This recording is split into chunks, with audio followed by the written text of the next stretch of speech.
Bueno, pues siendo hoy lunes 6 de marzo del 2023, nos toca continuar con este aparentemente inagotable tema del pecado de la soberbia. Como todos los lunes y miércoles, repito el marco referencial, el cual es virtudes olvidadas. Dentro de las virtudes olvidadas comenzamos y agotamos el tema sobre la humildad, si bien haremos nuevas referencias a él en cuanto sea oportuno. Y continuando de la mano de nuestro santo favorito sobre estos temas, Santo Tomás de Aquino, nos toca, hemos estado analizando el pecado capital de la soberbia. Y este pecado de la soberbia ha dado para varias sesiones y nos da para probablemente esta y otra más, pero sobre todo la de esta sesión la considero particularmente importantísima en función de lo que está sucediendo prácticamente en todo el mundo, pero de una manera particularmente dramática, yo diría que única en su nivel de gravedad. Para utilizar la palabra por la cual me preguntaron hace rato, las cosas están, el statu quo es singularmente tenebroso, vienen tempestades muy severas y como muy adecuadamente lo platicaba nuestro compañero Isaac Villa mucho antes de que empezáramos la sesión, él observa que en los grupos de WhatsApp donde está relacionado con muchos peje lovers o malo lovers, como les llamo yo, se observa ya un cierto temor porque parece que se nos viene con la destrucción del INE la dictadura. Y obviamente a ellos no les va a gustar pues que esa dictadura castrochavista implante la ideología de género y sus hijitos comiencen a aprender a vestirse de niñas siendo varoncitos o al revés. Ojalá tenga razón Isaac. Si bien yo entre mis grupos de opositores, pues no he observado que los insultos, las agresiones, las burlas, los sarcasmos, las rabietas que hacen mis opositores hayan disminuido. Más bien parece ser que es todo lo contrario. Pero bueno, me parece muy interesante aceptar como válida la referencia que nos ofrece Isaac, con el deseo de que así sea, como el statu quo se siga extendiendo en todo el país, a medida que avanza la instrucción dada por Malo a Adán Augusto López. Hay que destazar al INE. Con esas palabras, hay que destazar al INE y reducirlo a una situación verdaderamente pues, de incapacidad para operar, de tal manera que se garantice que la voluntad omnímoda del tirano sea acatada sin más por la ciudadanía, que por desgracia lo previsible es que si las cosas no siguen el derrotero que señala Isaac, lo más probable es que la mayoría siga apoyando desgraciadamente al Pejelopostli. Y entonces sí, como dice vulgarmente el dicho, ay, nanita, que Diosito nos agarre confesados. Y Ave María Purísima, sin pecado concebida, porque se nos vendría una catástrofe muchísimo peor que Cuba, Nicaragua, Venezuela, etcétera, juntas.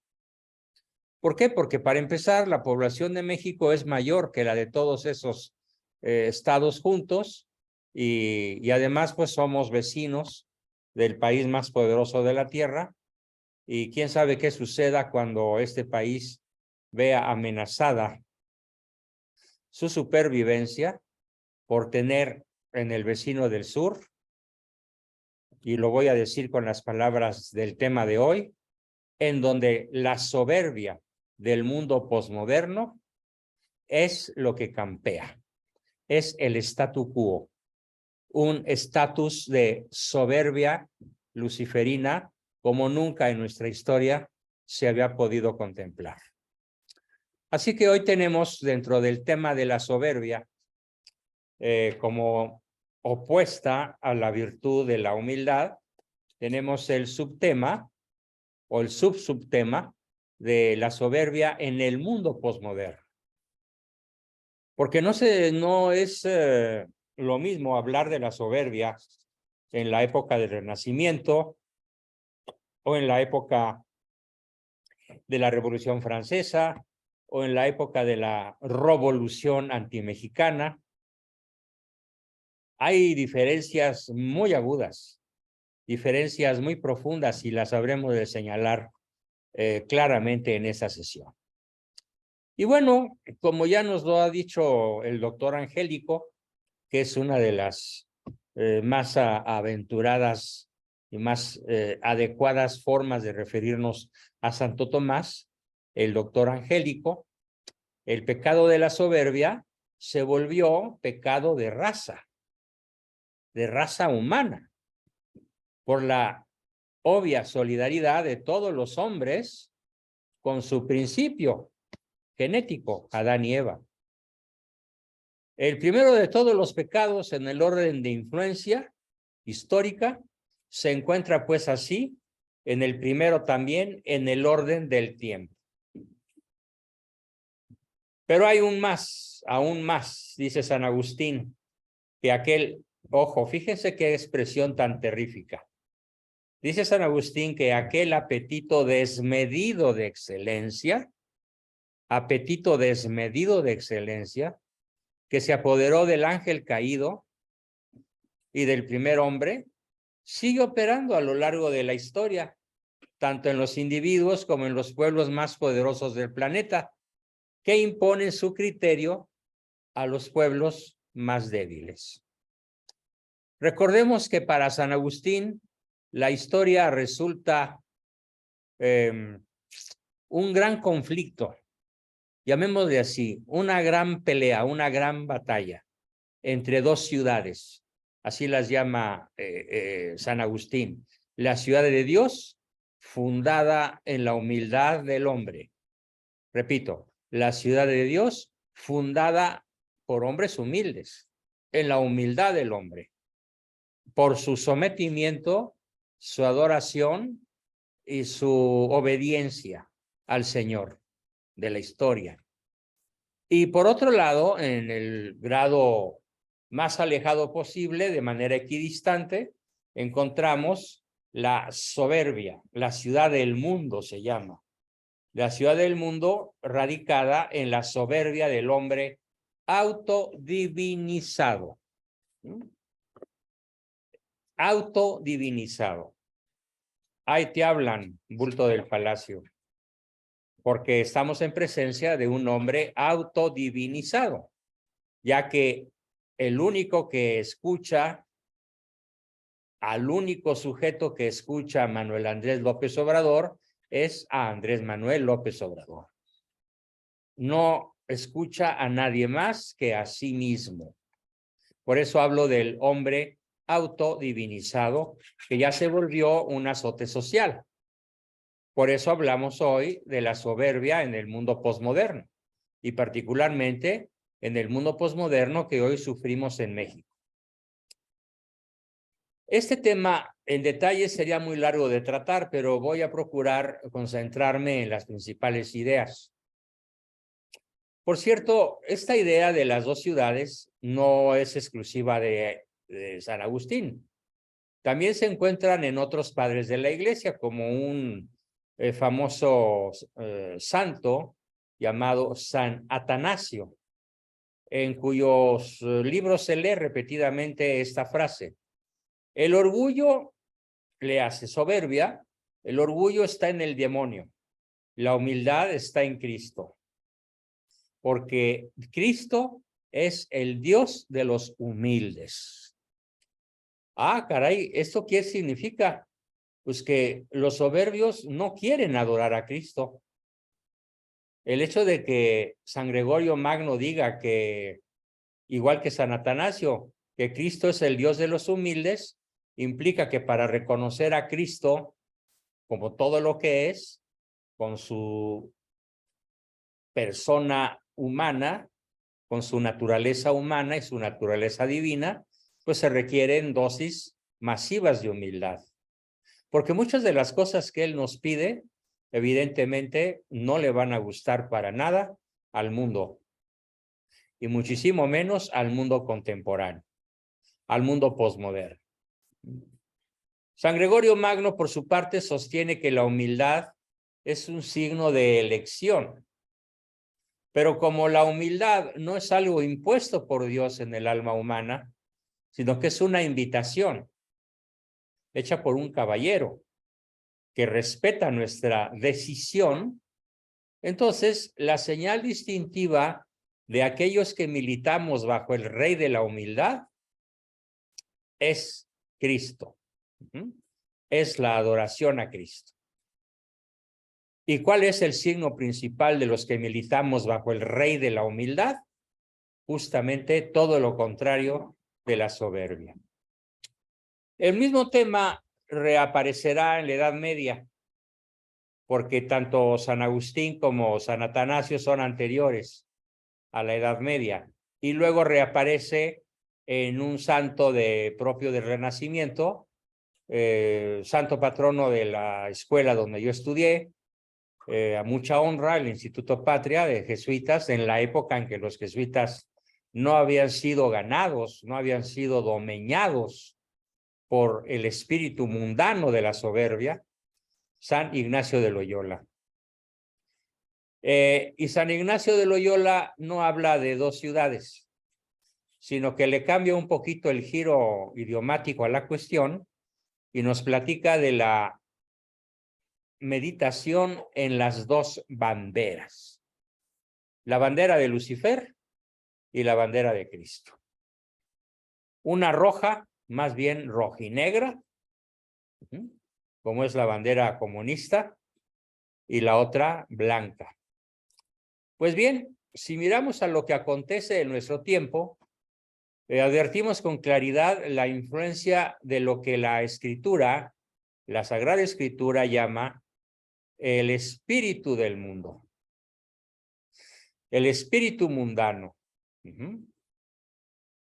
Y a mí me resulta muy llamativo lo poco que hoy se habla, y se los digo como psicólogo, es un fenómeno que yo puedo constatar por su ausencia y no por su presencia. ¿Qué es lo que me llama mucho la atención? Que hoy no se platica acerca del pecado de la soberbia. No hay ningún conferencista, cuando menos ninguno de los que yo he conocido a lo largo de mi vida, y vaya que los conocí bastante elocuentes y con mucho público, ahora no tiene caso decir nombres, pero nunca en su vida tocaron el concepto del pecado de la soberbia.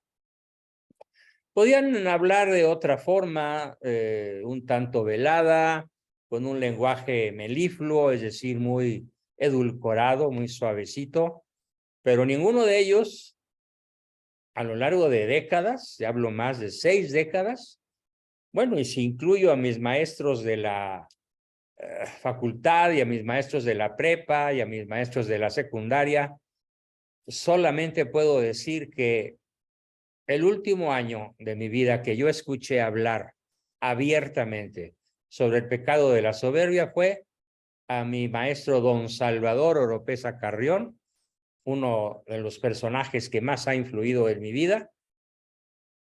En tercero de secundaria, tenía yo 15 años.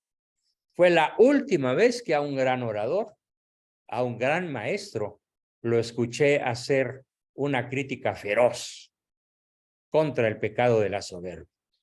Y en cuanto entré a la prepa con los jesuitas, el asunto quedó olvidado. Sin embargo, a pesar de esta negación del mundo posmoderno para hablar de la soberbia, Pues resulta innegable que existen raíces de soberbia muy hondas, muy profundas, muy tenazmente agarradas en una sociedad de la exaltación del yo. Primero yo, después yo y al último yo. En una sociedad de la exaltación del yo como la nuestra, que acaricia de manera descompensada, fíjense bien la lista de valores, sí, ni duda cabe, son valores, pero son valores excluyentes. ¿De qué? Excluyentes de la virtud de la humildad. ¿De qué se habla hoy? ¿Cuál es la lista de marras a la que me refiero? Pues la autonomía, los derechos humanos, la técnica, el secularismo, la libertad de expresión, la libertad de asociación, la libertad de libre empresa, la autodeterminación de los pueblos, la no injerencia en los asuntos de otras naciones y un larguísimo bla, bla, bla, bla, bla. ¿Por qué se habla tanto de todo esto? Con exclusión de lo verdaderamente importante. Bueno, se habla de todo esto para todo lo que gravita sobre el hombre. Como si aquí se me ocurre recordar aquella frase formidable de Sigmund Freud. Nada antes del hombre, nada por encima del hombre, nada después del hombre. Que seguirá, frase a la que seguirá otra todavía peor, todavía más luciferina. Oye, le dice a su secretaria, aspiro a que ya no se diga antes de Cristo y después de Cristo, sino antes de Freud y después de Freud. Porque nada antes del psicoanálisis, nada por encima del psicoanálisis, nada después del psicoanálisis, solo yo. Esta es una forma de elevar y divinizar a la propia persona, pero aquí viene mi crítica principal. Todo eso está muy bien, no lo que Freud dijo, sino lo anterior. La autonomía, los derechos humanos, la técnica, bla, bla, bla, todo eso está muy bien. Pero ¿qué es lo que no está nada bien? Que todo esto supone la total echada a la basura, el total olvido de los derechos de Dios. Como si no fuera nuestro creador, como si no fuera nuestro Señor. Hay que entender la palabra nuestro Señor.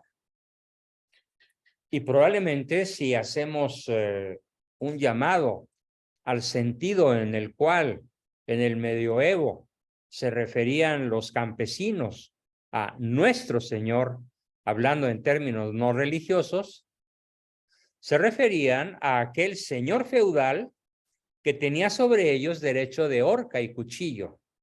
No solo, tenía derecho de pernada, es decir, el derecho de acostarse con la muchacha virgen, ya desposada, ya casada, en ceremonia civil o religiosa, pero sobre todo religiosa, porque en aquella época no se usaba el registro civil, acostarse con la chica por derecho de pernada.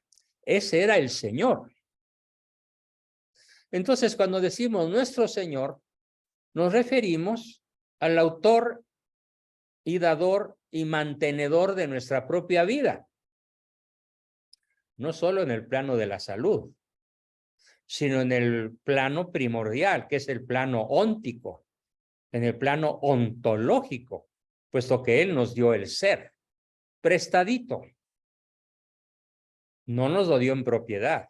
Nadie es legítimamente hablando de los derechos de Dios, dueño de su propia vida, porque en realidad nos pertenecemos a nuestro Señor. Bueno, pues en el mundo posmoderno se olvida totalmente cualquier alusión a los derechos de Dios. Así que entonces la apostasía del mundo posmoderno es inseparable de la soberbia de la vida. de la vanidad, de la vanagloria, del orgullo, de la petulancia, de la presunción. Y bueno, cabe preguntarnos si no estará la soberbia en la base misma de tantos movimientos contestatarios, o sea, de tantos movimientos rebeldes que cuestionan la autoridad.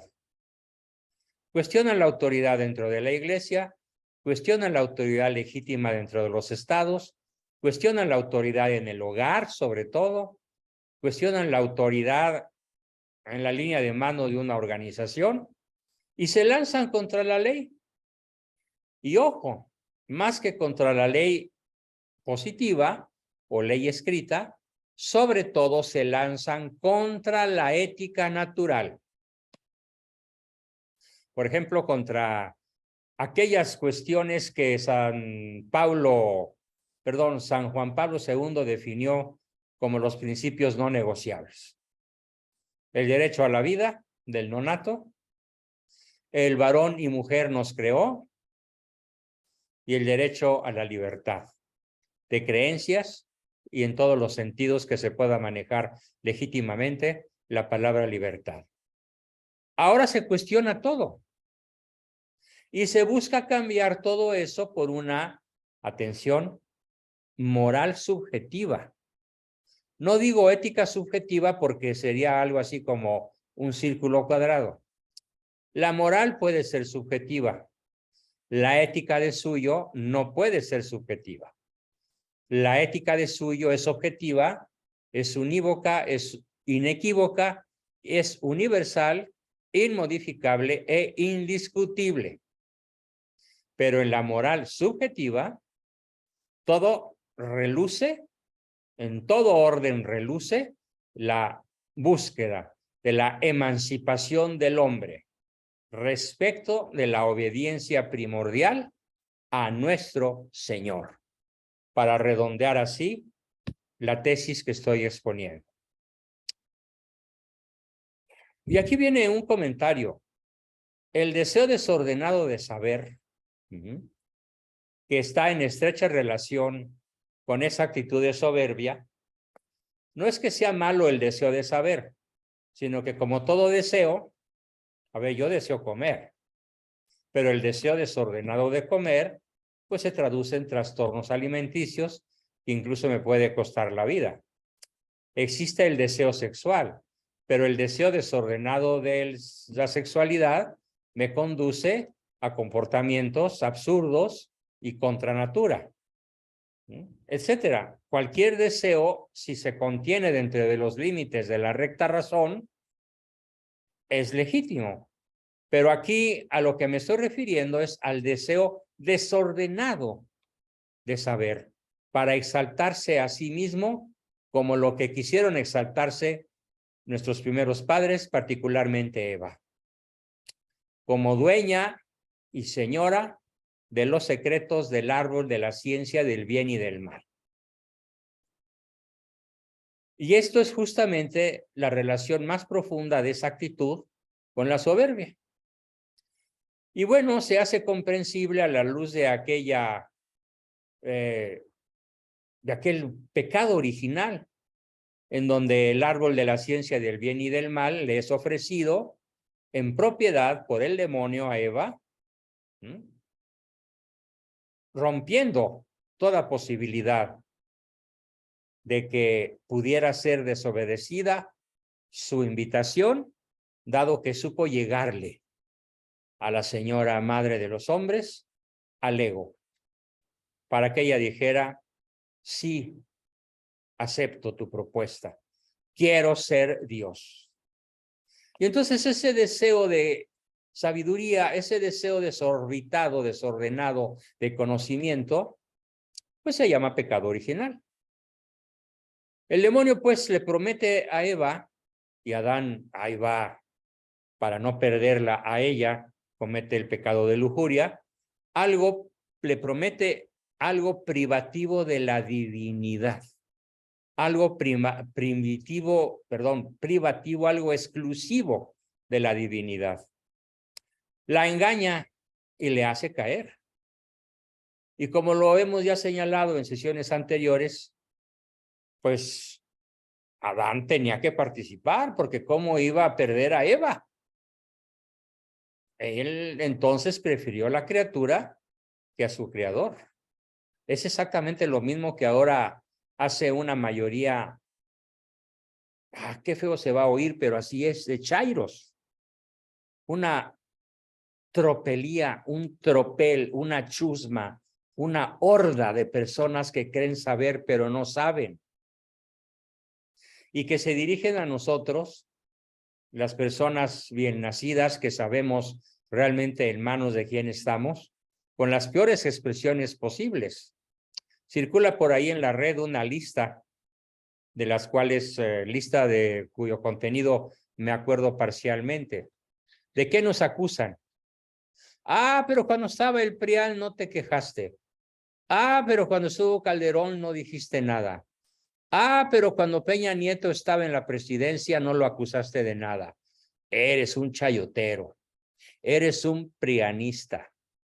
Eres un etcétera, etcétera, etcétera, porque desgraciadamente no saben manejar ningún argumento. Y entonces se adueñan, según ellos, de la sabiduría, se adueñan del juicio, se adueñan de la historia, se adueñan de México, se adueñan de nuestro futuro.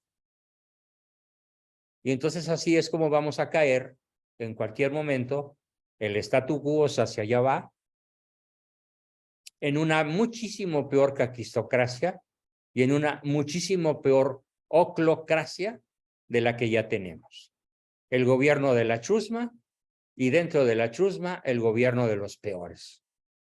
Pero esto apesta a soberbia, porque es un afán de excluirnos, es un afán de censurarnos, un afán de denostarnos, un afán de aplastarnos, verdaderamente desmedido, a la vez que se busca la instalación de ellos mismos como una especie de raza privilegiada con todos los derechos para declararse únicos dueños de la verdad y únicos sujetos que en este país hacen el bien y saben de democracia y de buen gobierno.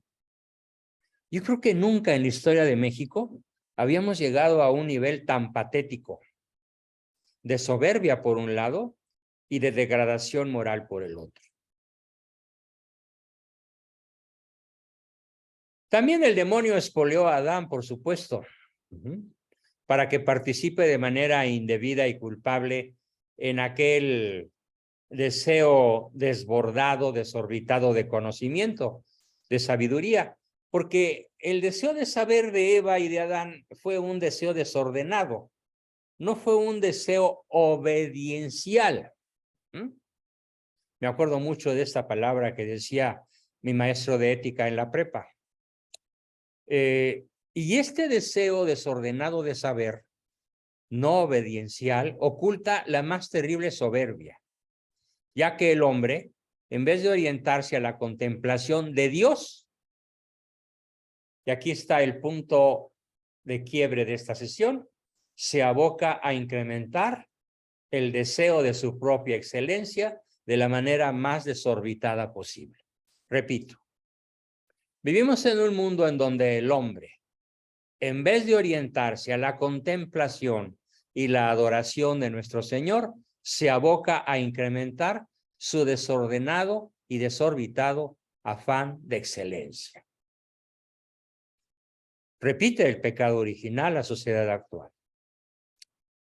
El sabio dominico, o sea, San Agustín, juzga, perdón, me equivoqué, Santo Tomás de Aquino juzga que este primer pecado tiene mucho que ver con el movimiento de apostasía de los últimos siglos. ¿Sí? Ya estamos tal vez en los últimos siglos, en donde se está dando como fruto de este movimiento de apostasía una exaltación desorbitada de lo humano.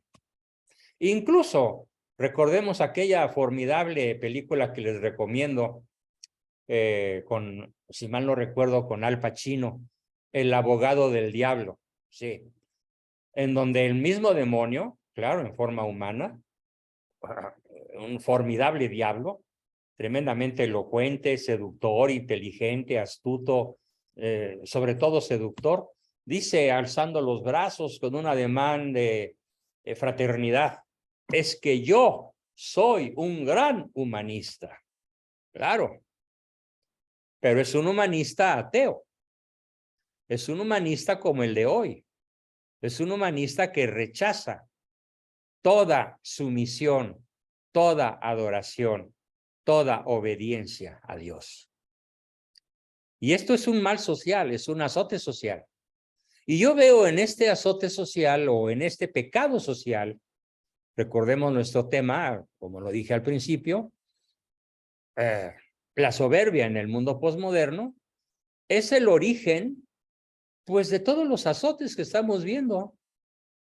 La disolución familiar, el narcotráfico, la violencia imparable que cuesta, al menos en México, hasta cientos de muertos diarios, las guerras, sobre todo las guerras injustas, o, bueno, en este caso debo aclararlo, tan injusta es la agresión de Rusia a Ucrania como la pretensión ucraniana de seguirse declarando dueña de territorios que nunca fueron suyos, sino que siempre, desde la más remota era zarista, fueron territorios rusos. Ambos están equivocados. Ambos cometen una brutal injusticia y en este caso, pues el más castigado, desgraciadamente, es el pueblo ucraniano y particularmente los niños, las mujeres y los ancianos. ¿Todo esto de dónde proviene? De no querer dar el brazo a torcer por ningún motivo. No nos estamos ocupando ahorita de la soberbia a escala conyugal, a escala doméstica, en donde el marido que no da su brazo a torcer, pues crea, hace, transforma en un infierno su propio hogar. Porque lo primero que olvida el soberbio en la escala doméstica es que es un valor infinitamente superior el lazo de amor que tener la razón. Pero volviéndonos al ámbito social, ya se notaban influencias de todo eso desde el movimiento humanista, entre comillas, tipo luciferino, en los siglos XV y XVI. También se notó todavía más en la gran revolución filosófica del idealismo kantiano, del idealismo hegeliano, que sentaron las bases del marxismo, y la ulterior exaltación del materialismo, cuyo Lucifer principal, pues, es Karl Marx, que, por cierto, debo hacer el comentario, los libros de Karl Marx y Friedrich Engels y otros autores marxisto-leninistas hoy son de lectura obligatoria por los maestros de la Secretaría de Deseducación Pública y hasta por los niños, ya no digamos de secundaria o prepa, sino hasta de primaria. Más que nunca nos están insuflando, nos están llenando el caldo de una mezcla luciferina de azufre para quemar a la sociedad mexicana y poder así exaltar el materialismo con las brutales consecuencias político-sociales que, caray, no me atrevo ni siquiera a mencionar de lo grave que son las que veo venir. Siguiendo con los principios ideológicos de estos grandes movimientos, todavía perdurantes, todavía vigentes, ¿sí? El ser humano quiere sustituir su propia sabiduría, quiere sustituir, perdón, a la sabiduría divina con su propia sabiduría. Es decir, extraer normas de vida individuales y sociales, y en este caso, sobre todo sociales, que es el tema que nos ocupa, de su propio interior. ¿De dónde emanan hoy las leyes a favor del aborto, de la eutanasia, del consumo de drogas recreativas, del uso de armas letales? ¿De dónde emanan hoy las libertades sexuales que podemos ver con tan solo encender la televisión? Bueno, emanan justamente del propio interior que desconoce la ley de Dios. O, todavía peor, conociéndola, la rechaza. Porque hasta cierto punto es fácil rechazar lo que no se conoce por el pecado de irresponsabilidad o de pereza intelectual. Pero aquí no me refiero a este caso, me refiero a algo muchísimo peor. El hombre moderno que tiene la verdad a tiro de tecla, porque cualquiera persona con dos dedos de frente sabe encontrar la recta verdad donde ella se encuentre, pero pues no quiere. Entonces la soberbia del hombre moderno ha cerrado el camino al conocimiento de la verdad, venga de donde viniere. A propósito de esto, nos enseña Santo Tomás que el hombre orgulloso, que el hombre petulante, ojo, cito a Santo Tomás literalmente, abro comillas, que el hombre orgulloso, no queriendo someter su entendimiento a Dios para ser instruido por él, según aquello que se lee en Mateo 11:25, y cita el santo a Mateo 11:25. Has ocultado estas cosas a los sabios y prudentes, es decir, a los soberbios, que se tienen por sabios y prudentes, sin serlo, y las has revelado a los pequeños, es decir, a los humildes. Tampoco se digna aprender de los hombres, conforme el consejo de las Escrituras. Repito, el soberbio tampoco se digna aprender de los hombres verdaderamente sabios, como lo dice la Escritura. Si prestas oído, escuchando con humildad, recibirás la doctrina. Por lo que concluye el Aquinate, es decir, Santo Tomás de Aquino. Los soberbios, al deleitarse en su propia excelencia, sienten fastidio, sienten asco, sienten rechazo por la verdadera excelencia, que es la que proviene de la humilde sujeción a Dios. Como se ve, la rebelión de la soberbia tiene especial incidencia, ojo con esto, no en el ámbito de las emociones, sino en el ámbito de la inteligencia, en el ámbito de la presunta autonomía respecto a la inteligencia divina, que es la fuente de todo conocimiento. Porque la fuente de todo conocimiento, finalmente, la más profunda, la más sólida, no la vamos a encontrar detrás de un matraz, o detrás de un telescopio, o detrás de un microscopio, sin despreciarlos, ¿eh? La fuente más profunda de todo conocimiento lo vamos a encontrar en la revelación. Bueno, pues el soberbio hace caso omiso desde su inteligencia, de la inteligencia, como la llama Santo Tomás, fontal. ¿Qué quiere decir fontal sin la R? No es frontal, es fontal. Quiere decir referido a la fuente. En su afán de conquistar la ciencia del bien y del mal.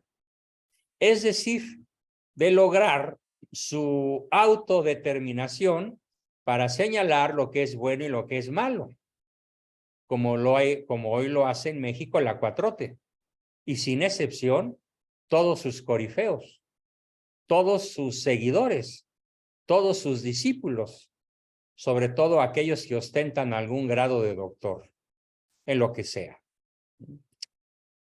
Repito el concepto.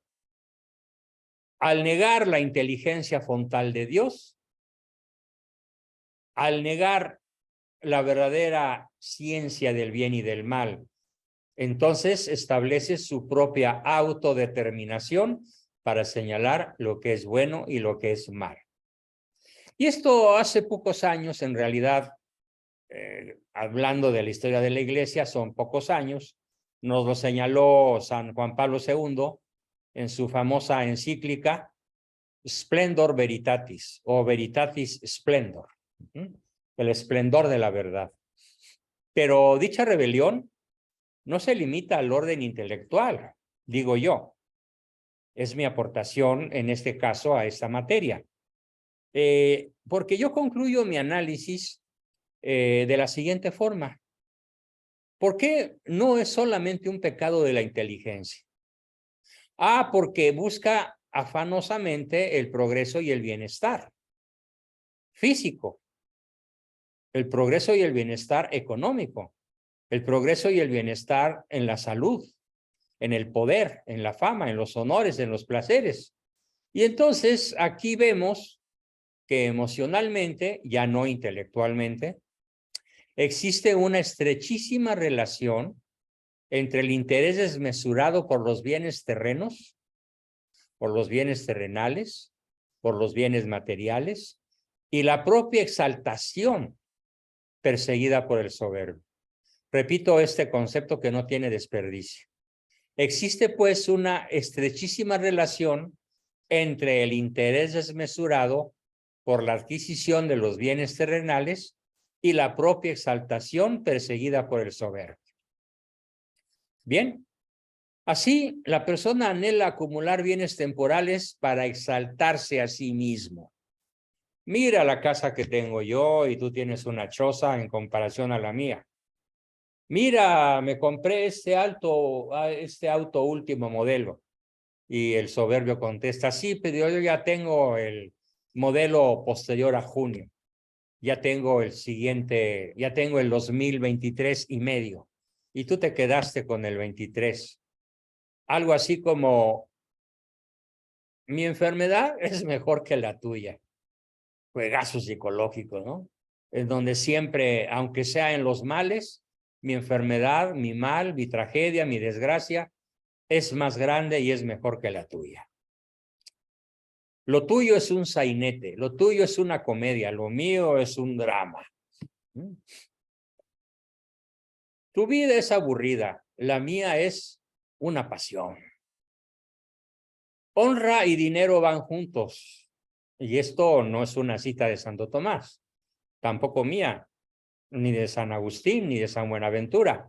Curiosamente lo dice tal vez la más brillante, la más genial santa española, Santa Teresa de Ávila, mejor conocida como Santa Teresa de Jesús.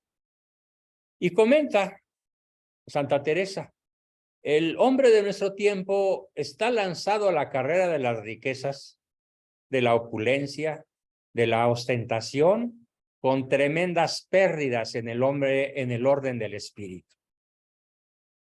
Y continúa nuestra santa. Cito, abro comillas, no puede dudarse de que los pobres consiguen con más facilidad que los ricos el don de la humildad, ya que los pobres en su indigencia se familiarizan fácilmente con la mansedumbre y en cambio los ricos se habitúan fácilmente a la petulancia y a la soberbia. ¿Sí? Cierro comillas y continúo yo de mi propia cosecha. Así pues, el hombre soberbio, con el dinero, con la técnica, con el poder en sus manos, imagínense el poder de la fisión atómica, como cuando aquel monstruo llamado Delano Roosevelt, ¿sí? Cuando los sabios del proyecto Manhattan le ruegan que no haga estallar la bomba atómica en las dos ciudades donde estallarían, Hiroshima y Nagasaki. Y le dicen como excelente argumento, Su Excelencia, señor presidente, la guerra está ganada. No tiene caso que usted mande aviones con la bomba atómica a masacrar estas ciudades japonesas que además ya se rindieron. ¿Y qué cree que contesta este señor, Franklin Delano Roosevelt? Contesta, en efecto, la guerra está ganada y militarmente no necesitamos hacerlo. ¿Pero qué creen? Quiero ver el efecto en humanos. Hago una pausa para que aquilaten la monstruosa soberbia que esto implica al tener en sus manos la técnica más avanzada de su época. Por eso dije, el hombre soberbio con el dinero, la técnica y el poder en sus manos está dejando tras de sí una larga estela de crímenes, secuestros, así como angustiosas crisis sociales, económicas y políticas. País modelo de todo esto que acabo de decir, lamentablemente, México. Como ningún otro país en la tierra. Aquí hay más muertos que en los países en guerra, como Irak. Es más, vemos en los partes de guerra rusos o ucranianos. Hubo un muerto con el bombardeo ruso. Y abajo, una nota que dice, ayer, no, es más, la nota del fin de semana. Hubo 278 muertos en tan solo el fin de semana. Como si hubieran caído las bombas rusas aquí, en un teatro lleno de gente, y no en alguna ciudad ucraniana. Creemos que la palabra definitoria de la mentalidad de hoy, esta mentalidad soberbia predominante, es la inmanencia. Entendiendo por inmanencia aquello que sale de mí, crece dentro de mí y termina en mí, haciendo todo caso omiso de nuestro Señor. La soberbia del hombre anclado en esta tierra presume sacar desde el fondo de sus entrañas lo que tendría que esperar únicamente de Dios. Y concluyo con una cita de Santo Tomás. La presunción, que es una esperanza desordenada, pertenece principalmente a la soberbia.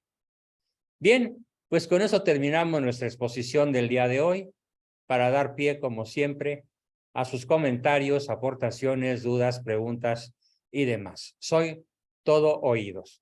Por cierto, a los que en cuanto termine suelen poner los pies en polvorosa, y perdón que se los diga, con bastante descortesía para el resto del grupo, porque ni siquiera se despiden, les pido permanecer hasta el final. Al fin y al cabo, procuraré no terminar muy tarde. Gracias y comenzamos. ¿Quién dijo yo? Adelante.